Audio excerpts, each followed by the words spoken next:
Bienvenue à cette 32e et dernière leçon de ce cours de catéchisme. Nous avons vu la dernière fois la tempérance, la vertu qui modère les passions calmes, si on peut dire comme ça, et nous voyons aujourd'hui, pour finir, cette vertu de force qui doit tenir les passions violentes. Voilà. Vous savez qu'il y a deux sortes de passions, celle du concupiscible, au repos, et puis celle de l'irascible, qui sont des passions violentes. Pourquoi ces passions sont-elles violentes? Parce qu'entre l'objet, la passion est toujours une réaction au bien sensible. C'est notre sensibilité qui réagit au bien sensible. C'est très concret, la passion. Mais entre l'objet de ma passion et moi, il y a une difficulté spéciale, qui fait que cette passion n'est pas tranquille. Elle est violente à cause de cette difficulté spéciale.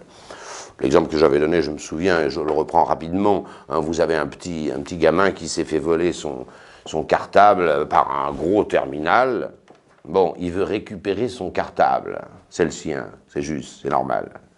Et c'est insupportable que son cartable soit dans les mains de ce géant. Bon, et vous comprenez qu'il ne suffit pas qu'il le veuille. Il peut craindre de prendre une rouste par ce grand. Ça peut lui faire, ça peut être très dangereux. Voilà. Et donc, les passions qui vont se déclencher ici sont des passions très violentes. Elles sont 5, on peut les nommer. Il y a l'espoir, vous voyez. L'espoir, c'est je veux ce bien sensible, mais il présente une grande difficulté. Et à l'inverse, le désespoir. Ou bien c'est la crainte de ce grand terminal qui m'écrase, parce que je risque gros. Voilà. Ou bien j'y vais quand même, récupérer mon cartable. C'est l'audace. Et puis finalement, j'y vais, et puis le grand costaud masticote dans tous les sens, et je prends une rouste, et là c'est la colère. Voilà. Vous voyez que c'est des passions violentes. Et pour tenir ces passions violentes, il faut une vertu spéciale, qui est la force. Et vous voyez qu'on peut avoir la tempérance sans avoir la force, et on peut avoir la force sans avoir la tempérance. Il y a des gens colériques qui se mettent en pétard tout le temps, etc. Ils ne tiennent pas l'irascible. La moutarde leur monte au nez à tout propos. Ça ne veut pas dire qu'ils sont intempérants, buveurs, gourmands, et c'est pas, voilà, ou portés à la luxure, c'est pas forcé. Ou à l'inverse. Vous avez des gens portés à tous les plaisirs qui ne peuvent pas résister devant la moindre sollicitation contre la vertu de tempérance, mais qui sont toujours très calmes et maîtres d'eux-mêmes, et qui ne sont pas peureux, etc. Voilà. Alors cette vertu de force domine les passions violentes. Espoir, désespoir, crainte, audace et colère. Et il s'agit toujours de vaincre une crainte sensible. Et voilà pourquoi, finalement, on peut résumer cette vertu de force à dominer la crainte. La crainte qui, si vous avez un peu vécu, est le moteur principal des hommes. Les hommes devraient être plutôt mus par l'amour. J'aime ceci, je pense que c'est bien, et je le recherche et je le pratique. C'est pas comme ça que marchent les hommes. C'est comme ça qu'ils devraient marcher, mais c'est pas comme ça qu'ils marchent. Les hommes marchent à la crainte. En général, ils se précipitent vers quelque chose parce qu'ils fuient autre chose. Ils fuient autre chose. Et donc, cette vertu de force dans notre monde est décisive pour rester bon chrétien, aujourd'hui, spécialement, avec les dangers de plus en plus nombreux de la vie chrétienne, il est hautement conseillé d'être fort. Et on verra, en temps de persécution, en temps de difficultés graves pour notre foi, cette force est plus nécessaire que jamais. On le verra tout à l'heure.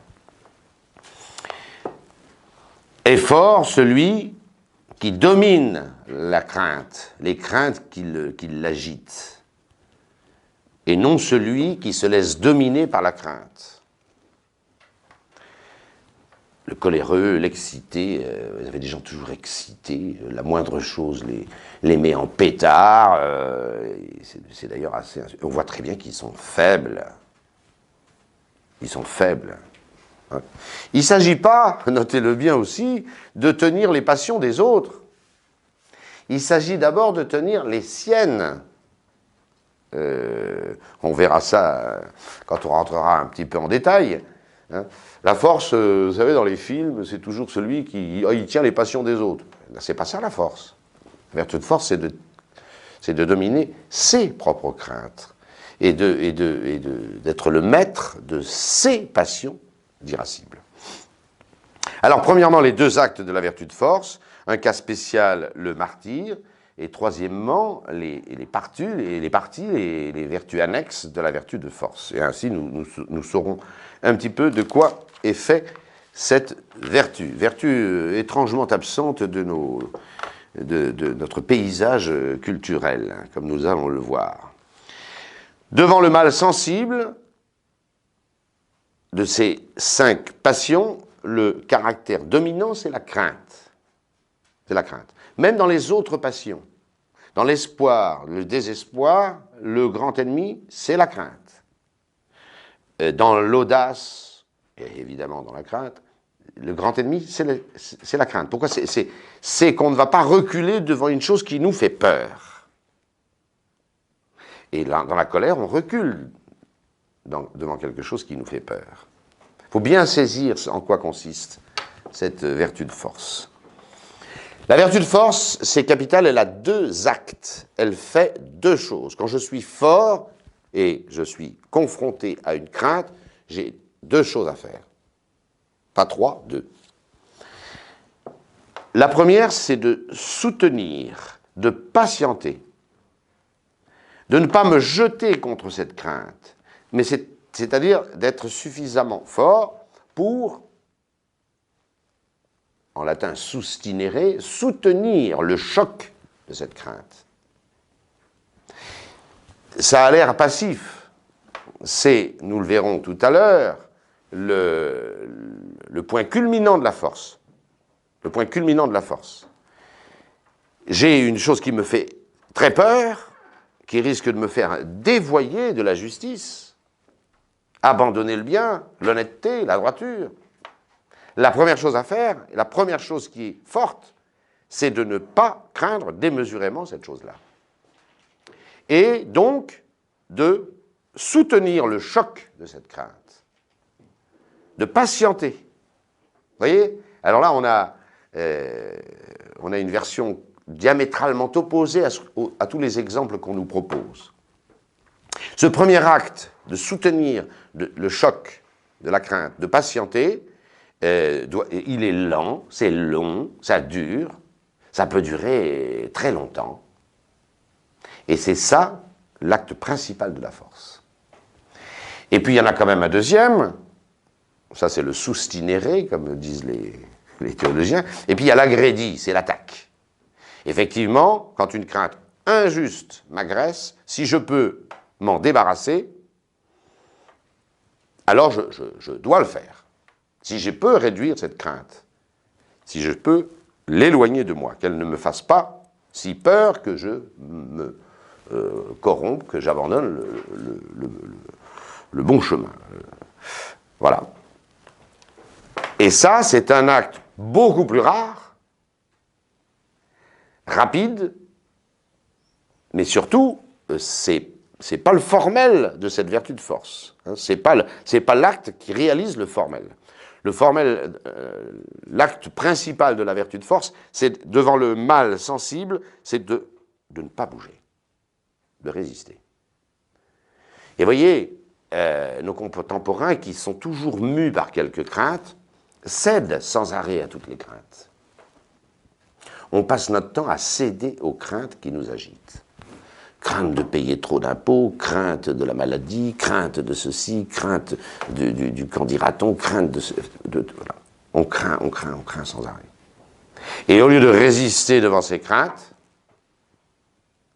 ben on leur cède. C'est le contraire de la force. Donc vous voyez, l'acte premier de la force, c'est cette capacité de soutenir le mal sensible, de ne pas bouger devant le mal sensible. Or, regardez, tous les médias, tous les films, tous les scénarios, tous les romans, qu'est-ce que c'est l'homme fort? C'est celui qui rentre tout de suite dans le chou, tout le temps. C'est Sylvester Stallone, c'est Schwarzenegger, c'est etc. Hein? Ils sont forts parce qu'ils attaquent. Encore une fois, la force tient mes passions, pas les passions des autres. C'est ça la force. De sorte que vous avez des petits héros à 3 balles de tous les cinémas, etc. Ils vous paraissent très forts parce qu'ils ont des muscles huileux et épais avec de la gonflette et tout ça. Bon, c'est ridicule. Hein. Puis ils cèdent devant la moindre crainte, ils sont capables de céder. Une crainte qui les atteint, eux. Alors vous voyez que là on peut dire que les médias et tout nous montrent exactement l'inverse de la force. L'inverse. L'acte premier de la force n'est pas d'attaquer, c'est de soutenir. Et celui qui n'est pas capable de soutenir ne sera pas non plus capable d'attaquer, au moment où il faudra légitimement se débarrasser de cette violence. Voilà, c'est capital. Hein. C'est capital. Je vous dis que l'homme est mu par la crainte. Un homme qui se laisse aller, qui n'est pas fort, va de crainte en crainte. Il y a ceci qui le fait peur, il part là. Il y a autre chose qui le fait peur, il part ici. Et il a peur. C'est comme ça que se dirigent les hommes. Toujours. Toujours une crainte. On pourrait prendre des milliers d'exemples. Hein. Voilà. La crainte d'un enfant nouveau, la crainte de payer trop, la crainte d'être mal vu, la crainte de... Et c'est comme ça que les hommes se dirigent, non pas en cheminant vers le bien, mais en fuyant tout ce qui leur fait peur. Tout ce qui leur fait peur. Et dans tous les mondes, hein, dans le monde artistique, comme dans le monde politique, comme dans le monde religieux, l'homme est agité par la crainte. Alors celui qui sait dominer sa crainte, c'est un homme fort. C'est tout simple. Un cas particulier qui va illustrer notre propos précédent, c'est le cas du martyr. Le martyr est un cas particulier, et on ne peut dire qu'on est vraiment fort que si on est capable d'aller jusqu'au martyr. Et j'allais même dire, si on a subi le martyr, mais on n'est plus là pour en parler. Bon, pourquoi? Le cas du martyr est très spécial. La crainte maximale dans l'ordre naturel du bien sensible, c'est la mort. Dans l'ordre, il y a plus grave que la mort. Hein. Il y a de perdre son âme en enfer, c'est bien plus grave que de mourir. La preuve, c'est que les martyrs feront le bon choix. Mais dans l'ordre naturel, ce qui peut nous arriver de pire dans l'ordre naturel, c'est la mort. Il y a d'autres biens plus grands que la vie. Les biens surnaturels sont plus élevés. La grâce de Dieu, notre charité, c'est un bien beaucoup plus grand que notre vie humaine. Voilà. La perte de la santé jusqu'à la mort, c'est dans l'ordre naturel la crainte maximale. Voilà. Et on est vraiment fort que si on est vraiment fort, de façon totale et héroïque même, lorsque on est capable de résister à cette crainte qui est la crainte maximale de l'ordre naturel. Ce qui faisait dire d'ailleurs à saint Ignace d'Antioche, c'est très curieux les lettres de saint Ignace d'Antioche. Saint Ignace d'Antioche a été dévoré par les lions en 107 sous Trajan. On a 14 épîtres de ce saint étonnant. Patriarche d'Antioche, il est évêque. Et quel évêque! Et il nous dit dans ses lettres, les 14 lettres qu'il écrit, chemin faisant, il a été capturé à Antioche, d'un côté de la Méditerranée, il a été dévoré par les lions en 107 sous Trajan à Rome. Et chemin faisant, il écrit ces 14 épîtres. Et qu'est-ce qu'il nous dit? Il nous dit qu'il n'est pas encore un chrétien. Il est archevêque d'Antioche. Hein, mais qui va le devenir. Bon, c'est ça qu'il veut dire, vous voyez. C'est ça qu'il veut dire. Il n'a pas encore affronté les lions. il est bête. Et donc il ne peut pas encore savoir s'il aura cette charité et cette force maximale. En vérité, il le sait. Il ajoute même que, et c'est ce qui s'est passé, que si les lions n'attaquent pas, c'est lui, Saint Ignace, qui leur fera violence pour être sûr d'être dévoré par eux. Hein. Voilà, puissais-je être broyé par les dents des lions pour devenir un pain digne d'être offert à Jésus-Christ. Voilà, mais vous voyez, il a parfaitement conscience de ce point de doctrine. Il ne sera vraiment fort dans un acte héroïque de charité lorsqu'il aura affronté les lions. Tant qu'il ne l'a pas fait, voilà, tant qu'il ne l'a pas fait, il ne l'a pas fait. Voilà. Et puis tant qu'on n'est pas mort, eh ben, on peut toujours parler de la mort, mais on n'a pas affronté la mort. N'ont affronté la mort que les gens qui sont morts. La palisse en dirait autant, mais c'est profondément vrai. On peut toujours parler de la mort, on peut parler de ceci, parler de cela. Quand on est au pied du mur, c'est autre chose. Eh bien, l'homme le plus fort, c'est celui qui ne recule pas devant ce péril extrême. Il n'y a donc que cette vertu de force n'est totalement éprouvée. On peut être héroïque dans certaines vertus en vivant. La pénitence des plus grands saints, ils sont héroïques en vivant. C'est clair. Hein. Dans la charité, des saints Philippe Néri, des saints Vincent de Paul sont héroïques, âgés continus dans la charité. Voilà. Je prends deux saints là, Saint Philippe et Saint Vincent de Paul. Bon, je pense qu'ils auraient subi le martyre s'il avait fallu, vu leur charité. Mais enfin, ils ont démontré dans leur vie qu'ils pratiquaient la charité de façon héroïque, ça c'est fait, et on peut le faire pendant sa vie. Tandis qu'on peut toujours se dire que tant qu'on n'a pas affronté la mort, est-ce qu'on est plus fort qu'elle? C'est pas sûr. Voilà, ça reste à déterminer. Voilà ce que ça veut dire. Et alors il y a des conditions du martyr. Le martyr en grec, c'est un mot qui veut dire témoin. On ne va pas affronter la mort comme ça pour prouver qu'on est fort. Alors là, ça c'est encore ridicule. Ça c'est les films stupides dont on nous rebat les oreilles. Voilà.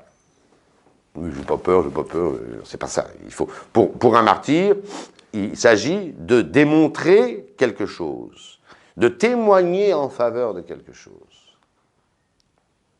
Et donc, de tenir cette chose pour plus importante, pour plus considérable que la mort elle-même. Cette chose-là, pour les martyrs, et les seuls martyrs qui soient, les martyrs chrétiens, c'est la foi catholique, tout simplement. La foi, en général, est une vertu qui découle de la foi. On peut être martyr pour la chasteté. C'est arrivé à des vierges chrétiennes qui ont préféré la mort plutôt que d'être déshonorées par le persécuteur. Mais il y a toujours cette force qui fait que la mort est un mal moins grand que celui de trahir Dieu. Et c'est très important, ce mot martyr, qui veut tout simplement dire témoin. Il faut témoigner en faveur de quelque chose, de la foi ou d'une vertu liée à la foi. Par exemple, Saint Jean-Baptiste est considéré comme un martyr dans sa décollation en prison. Il n'a pas eu peur, effectivement, avec tous les risques que ça comportait, de reprocher à Hérode d'être en inceste avec la femme de son frère. C'est pour ça qu'il a été mis en prison. Et il était très probable, quand il a fait ça, qu'il allait se retrouver en prison, même si Hérode avait une certaine amitié pour lui, mais il a péri dans un complot de bonnes femmes, enfin, horrible. Il a été décapité pendant un festin et une beuverie. Voilà. Il y a évidemment son témoignage de la foi de précurseur qui fait qu'il avait cette vertu héroïque. Mais il n'a pas été directement mis en prison pour son témoignage en faveur de Jésus-Christ. Mais c'est sa foi personnelle qui lui a dicté ce comportement.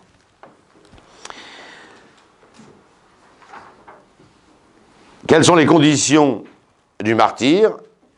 Eh bien, la mort réelle. Il faut mourir. Il n'y a pas de martyr vivant. Il n'y a pas de martyr vivant. Tant que vous n'êtes pas mort, vous n'avez pas vaincu la mort. Il faut être mort pour avoir vaincu la mort. Voilà. Il y a quelques exceptions à cela, hein, mais il faut être mort pour avoir vaincu la mort. Le Christ Jésus est mort dans un grand cri. C'est étonnant, ce cri de Marc et de Matthieu, qui sont formels.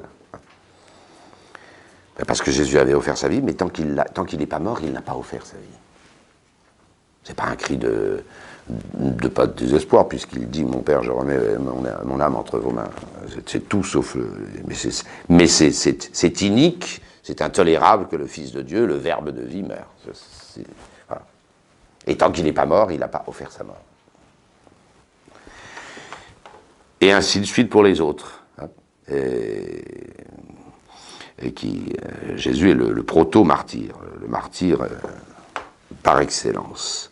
Il y a une exception, c'est Saint Jean. Saint Jean, c'est un miracle.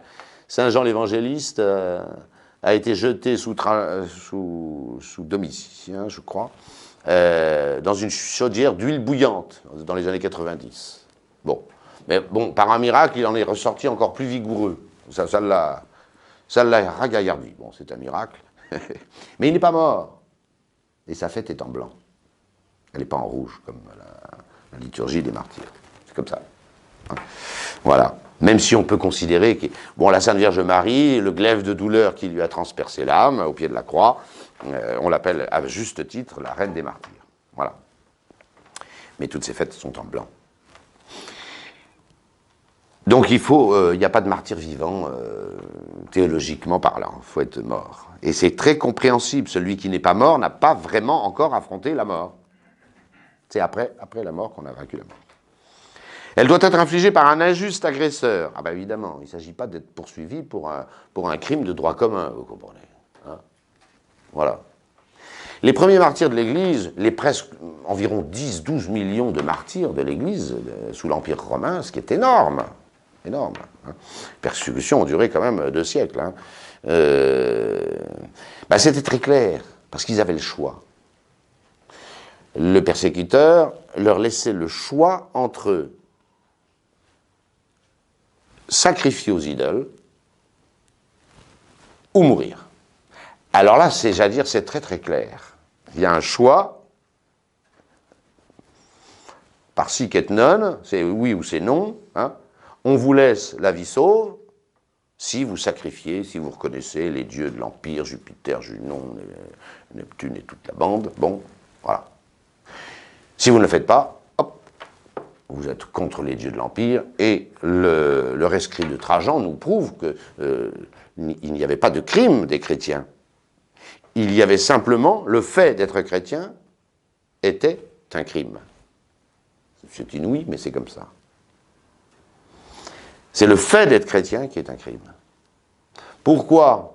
Eh bien, les premiers chrétiens, c'est très étonnant, ont été condamnés sous le motif d'être chrétien. Mais pourquoi? Parce que être chrétien, c'est être athée.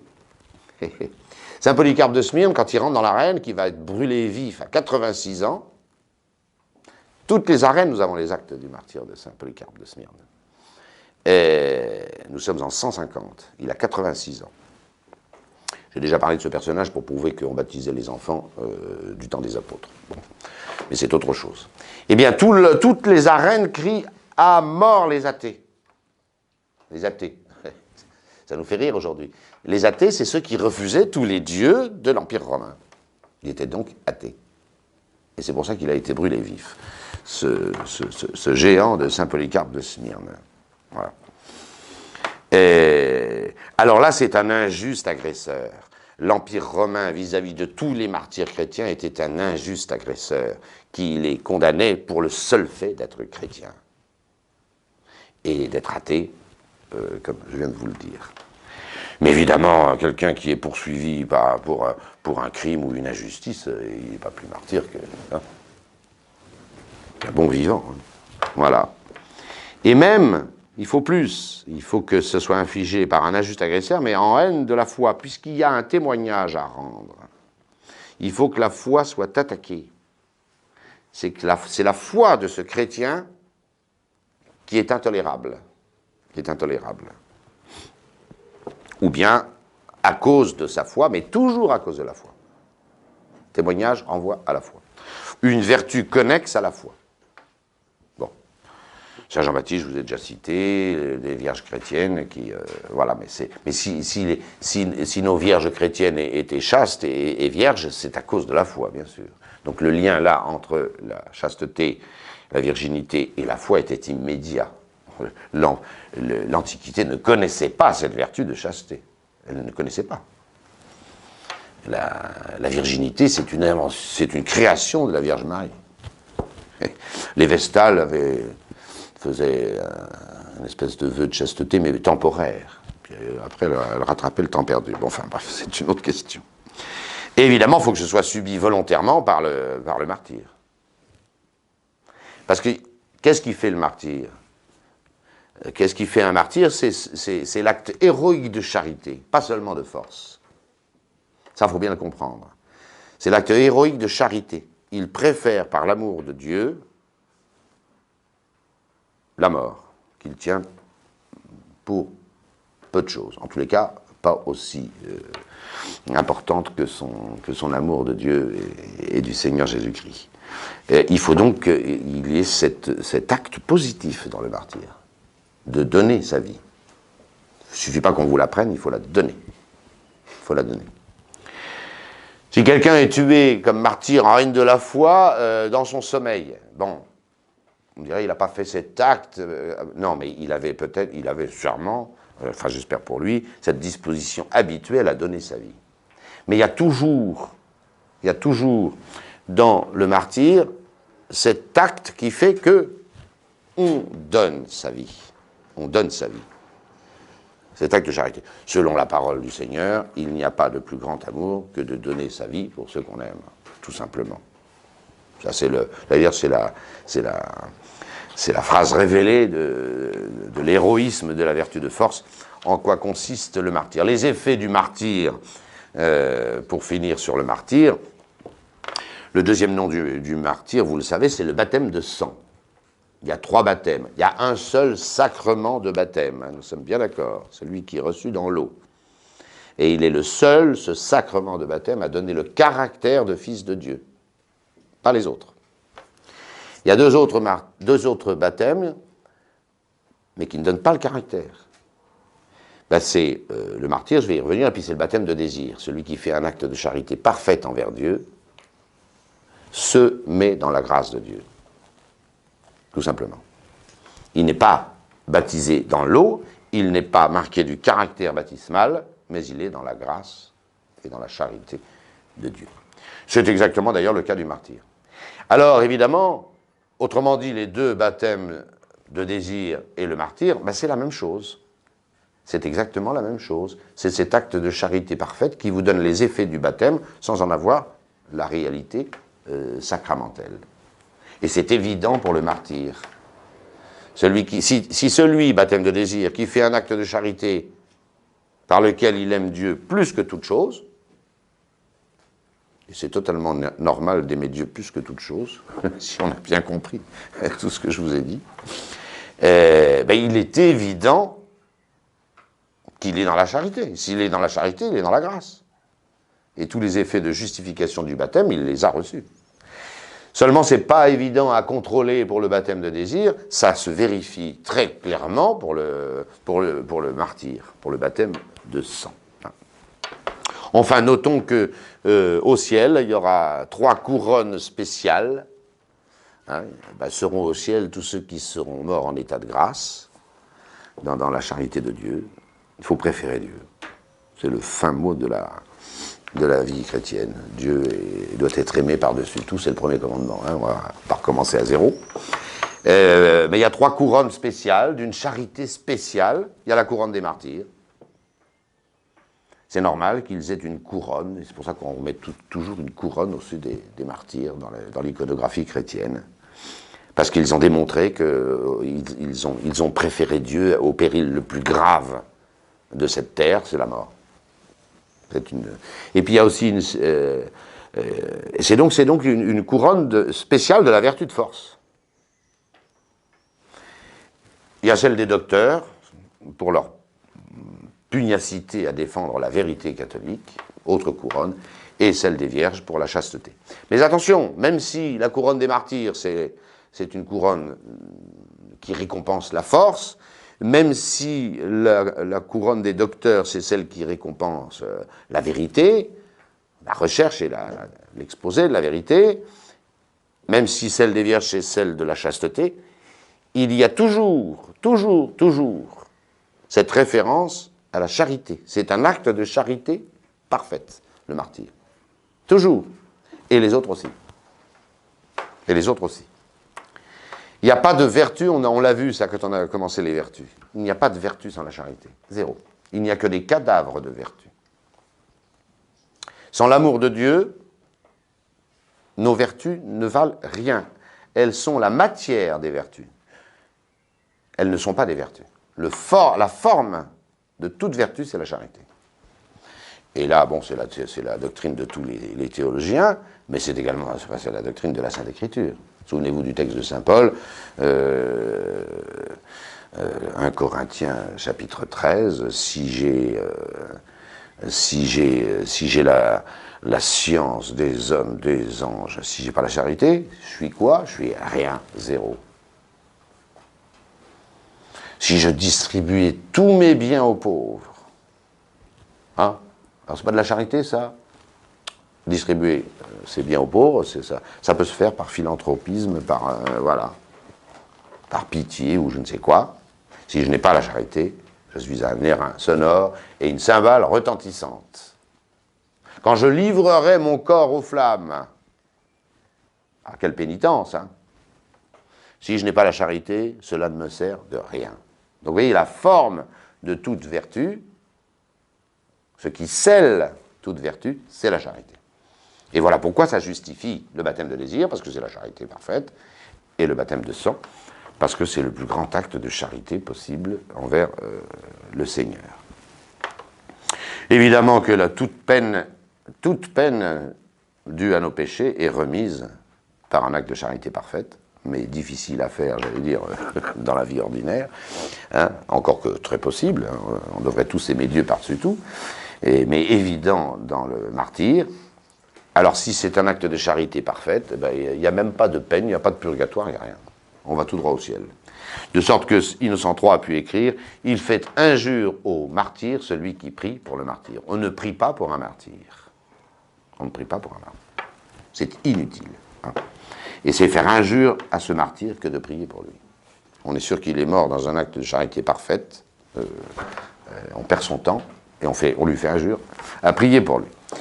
Voilà. Et bien donc, ayez, dans ces temps qui pourront être troublés un jour, vous êtes beaucoup plus jeune que moi, ça peut arriver. Ben, regardez ce qui arrive hein, dans l'État islamique d'Orient. Ben, ils se font égorger. Et quand ils sont chrétiens, on les voit en mourant prononcer le nom de Jésus. Voilà. Et ça peut malheureusement nous arriver un jour. Enfin, malheureusement pour notre civilisation, et heureusement pour notre salut. Mais attention, hein, on parle toujours dans le martyrologe de ces innombrables martyrs chrétiens, je vous ai dit environ 10 millions, 12 millions, d'après l'historien Paul Achard. On ne parle pas de tous ceux qui ont renié le Christ sous les tortures. Ils étaient innombrables aussi. Attention, hein. C'était ce qu'on appelait les lapsies, et ils faisaient un grand problème, en particulier en Afrique du Nord, qui était un des territoires les plus chrétiens. Mais Saint Cyprien écrit des lettres au pape Corneille en disant « Mais qu'est-ce qu'on fait de tous ces gens ?»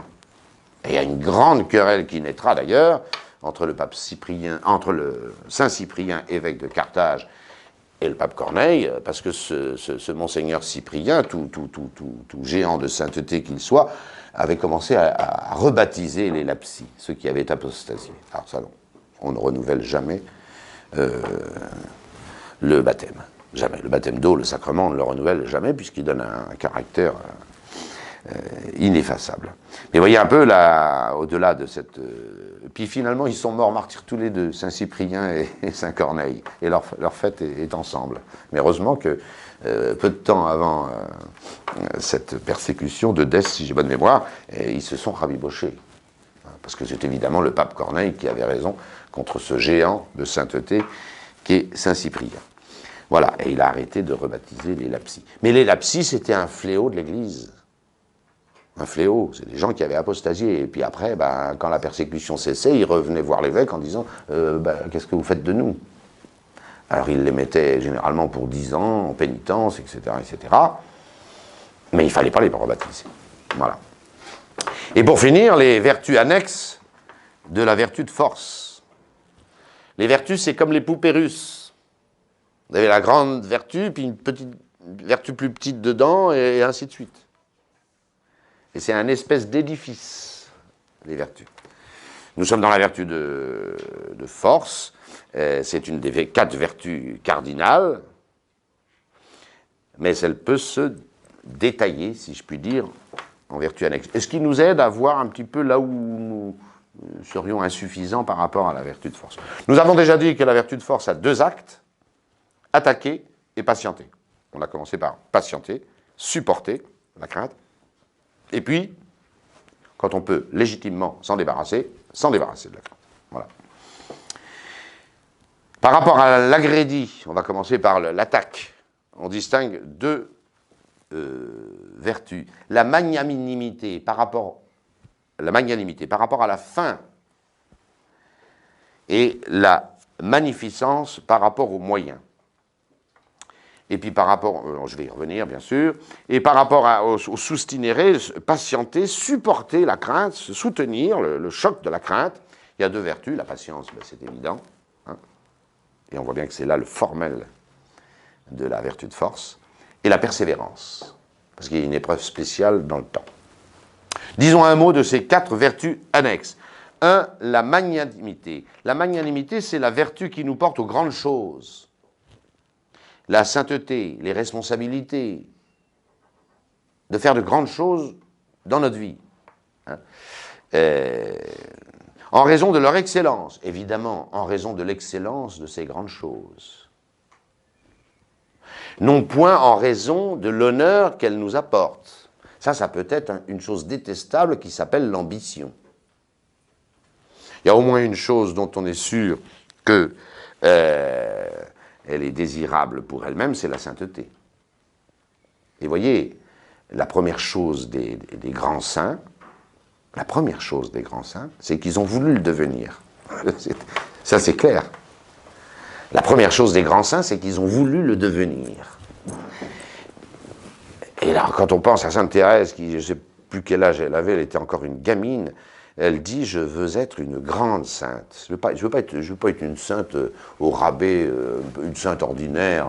Non. Je veux être une grande sainte. » Alors ça, c'est la magnanimité à l'état pur. Parce que ça, on est sûr que ce n'est pas de l'ambition, ça. Hein. Voilà. Et elle aurait voulu tous les honneurs du sacerdoce, d'être missionnaire, si elle avait pu. Enfin bon, hein. Il n'y a pas de missionnaire femme, pas plus que de prêtre. Ben, c'est le moteur des grandes âmes. Attention, on peut... Et si j'étais président de la République, je ferais beaucoup de bien. Oui, mais attention. Hein. Attention. Ça peut être recherché pour beaucoup d'autres raisons. Hein. Et en particulier l'ambition, les combines, les avantages et tout ça. Et on voit bien que ce n'est pas du tout ça qui agite nos politiques. Hein. Ce n'est pas la magnanimité du tout.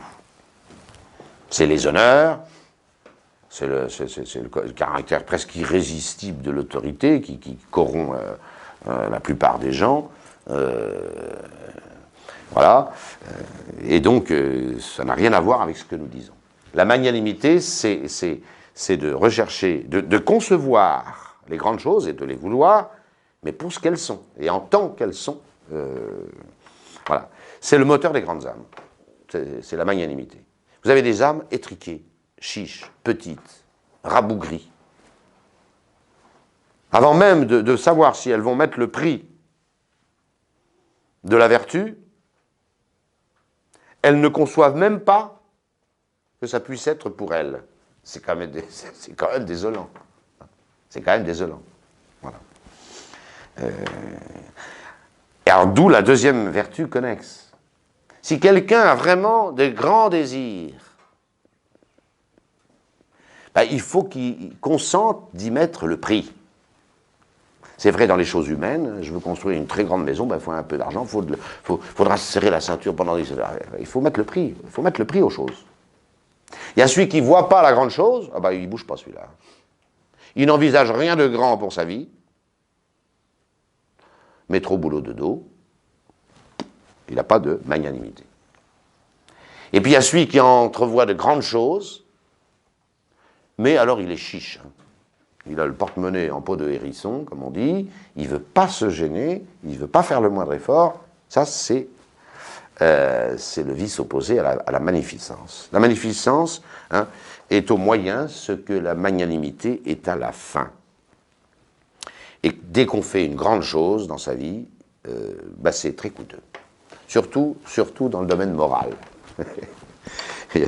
Et les gens sont capables d'un dévouement pour une réalisation terrestre qui les passionne, et souvent ils ne peuvent pas bouger le petit doigt pour le royaume des cieux. On n'est pas dans le même monde. La magnificence, c'est de mettre le prix aux choses de Dieu. Voilà. Et elles sont assez coûteuses, d'efforts, voilà. Mais il y a la charité qui nous pousse. Venons-en maintenant aux deux autres vertus annexes de la vertu de force, qui ne concernent plus l'attaque, magnanimité et magnificence, mais qui concernent l'acte principal de la vertu de force, de soutenir le choc de la crainte. Voilà. Je ne serais pas étonné que la première de ces vertus annexes, c'est la patience. Que fait la patience? C'est très intéressant à comprendre. La patience tend à modérer la tristesse que comporte l'épreuve. Nous sommes dans l'épreuve. Cette épreuve est pénible. Voilà. Et puis c'est une épreuve juste dont je ne peux pas me défaire. Il n'y a pas d'agrédit possible. Voilà. J'apprends que j'ai un cancer. J'apprends que mes enfants vivent comme des patachons. Voilà. J'apprends que je suis exproprié. Enfin, je ne sais pas, moi, tout ce que vous voulez. Bon, je suis dans l'épreuve. J'ai perdu mon frère, j'ai perdu un enfant, ce qui est bien plus difficile. Voilà. Mais vous voyez, se laisser aller à la tristesse comme ça va vous paralyser totalement. Ça va vous paralyser totalement. Il ne faut pas accepter cette tristesse parce que sous l'empire de la tristesse continue, durable, un homme fait toutes les bêtises. Il ne tient pas sous la tristesse. Et donc, il faut qu'il sorte de cette tristesse. Et ça, c'est la patience. Vous voyez, la patience, on croit que c'est d'encaisser les coups. C'est pas ça du tout. On est loin du compte. La patience, c'est une vertu, et comme toute vertu, c'est quelque chose d'actif. C'est quelque chose qui va terrasser la crainte sous l'objet de la tristesse qu'elle m'occasionne. Voilà, quand on a peur de quelque chose nous fait peur, c'est ça la force, hein, c'est lutter. Et bien, qu'est-ce que ça va faire? Ça va m'angoisser, ça va me rendre triste. Et si je reste dans la tristesse, je vais faire des bêtises. Les hommes font toutes leurs bêtises à cause de la tristesse. Ouvrons les yeux. Pourquoi tant de drogués? Voilà. Pourquoi il y a tant de luxe? Les hommes voilà, il faut le divertissement de Pascal. Il faut que les hommes se divertissent parce qu'ils sont tristes. Ils sont tristes. La patience, c'est cette vertu qui immunise l'âme contre la tristesse. Donc, vous voyez, c'est pas du tout la vertu de celui qui prend des coups en disant c'est pas maso, hein. En disant c'est normal, vas-y, frappe encore. Non, mais attends. Hein. C'est la vertu qui dit attendez, je suis dans la tristesse, mais il faut pas que ça dure. Évidemment, je n'ai pas recours aux moyens artificiels. Attendez, c'est la vertu de l'âme qui doit tempérer cette tristesse. Et vous voyez, tempérer la tristesse, là, appartient non pas à la tempérance, mais à la force. Parce que c'est la tristesse qui est causée par une crainte. Modérer la tristesse, on l'a vu la semaine dernière, c'est la vertu de tempérance. C'est une vertu du concupiscible. Modérer cette tristesse dans la patience, c'est de ne pas se laisser intimider par la crainte qui me cause cette tristesse. Ça, c'est du saint Thomas, c'est du cousu humain, hein, la secunda secundae de la somme théologique. C'est évidemment cette patience la plus importante vertu annexe de la force. Être fort, qu'est-ce que ça veut dire principalement?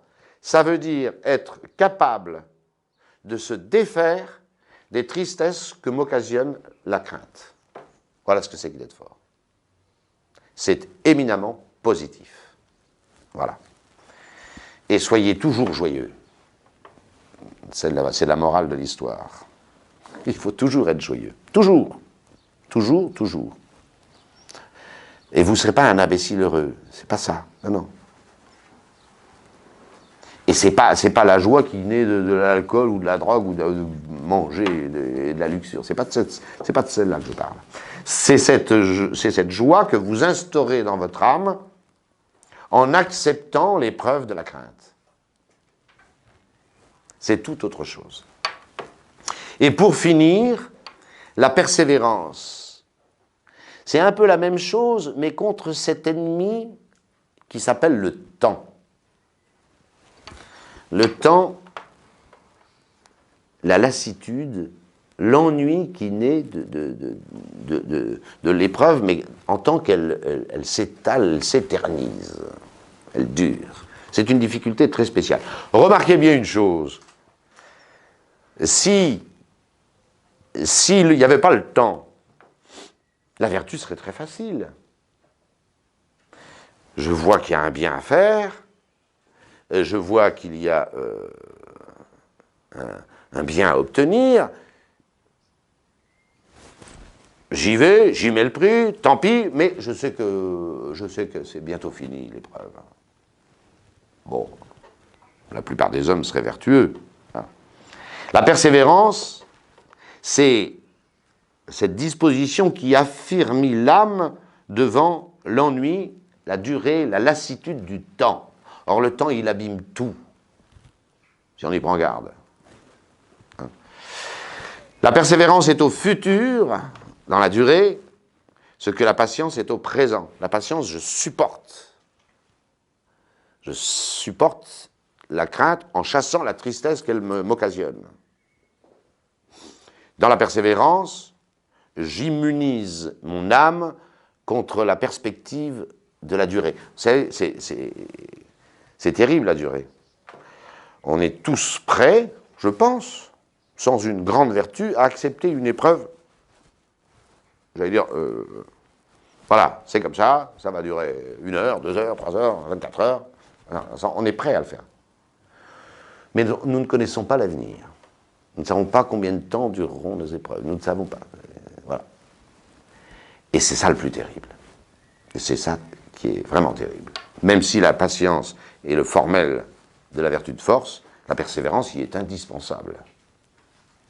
Parce que bien plus souvent, hein, quand on fait des efforts, c'est pas tellement l'effort présent qu'on fait qui est le plus dur, c'est la perspective que cet effort doive durer dans le temps. Ça nous... Et il faut s'immuniser là-dessus pour être fort. Il faut s'immuniser. Voilà. Au soir de sa vie, Sainte Thérèse disait j'aurais du mal à m'habituer au ciel. Non mais vous vous rendez compte ce qu'elle dit dans une lettre à un de ses dirigés prêtres, parce qu'elle aidait quelques prêtres. Et elle leur dit mais je vais avoir du mal à m'acclimater au ciel. Je me suis tellement habitué à la souffrance et à la charité qu'il y a derrière cette souffrance, que quand je me retrouverai dans le bonheur plein, je ne sais pas si je vais y arriver comme ça. Vous voyez, c'est très étonnant. Et ça, c'est...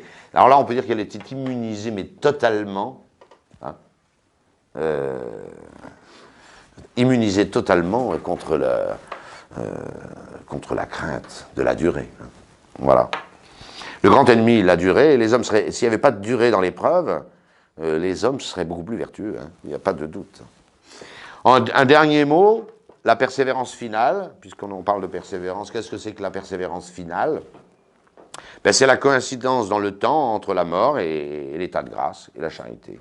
Voilà, il faut que, pour être sauvé, ben, il faut quand on paraît devant Dieu, l'aimer plus que tout. Voilà, débrouillons-nous. C'est le fin mot de la vie chrétienne. Et c'est tout à fait normal, parce qu'on a été fait pour cela. Hein. Et celui qui aura persévéré jusqu'à la fin, celui-là sera sauvé. Cité par notre Seigneur Jésus-Christ, cité par Saint Paul. Voilà, j'ai fini ce cours de morale. Bon, il y a beaucoup de posts sur mon blog qui me demandent, vous n'allez pas en rester là, faites-nous quelque chose l'année prochaine. Bon, je ne sais pas du tout ce que je vais faire. D'abord, je les remercie de leur confiance. Et puis, je vais réfléchir. Moi, j'aime beaucoup la Sainte Écriture. Peut-être, j'essayerai quelque chose du genre de vulgariser la Sainte Écriture. Pourquoi? Parce que on constate que les exégètes pointus sont très brillants et tout ça, etc. Mais ils sont un petit peu dans leur monde d'intellectuels brillants. Il en faut des intellectuels et des théologiens brillants sur la Sainte Écriture. Puis vous avez le peuple qui ignore totalement la Sainte Écriture. Je pense qu'entre les deux, il y a un créneau à occuper. C'est peut-être ce que nous ferons l'année prochaine. En tous les cas, je vous remercie de votre assiduité et je vous dis bonnes vacances et à la prochaine rentrée.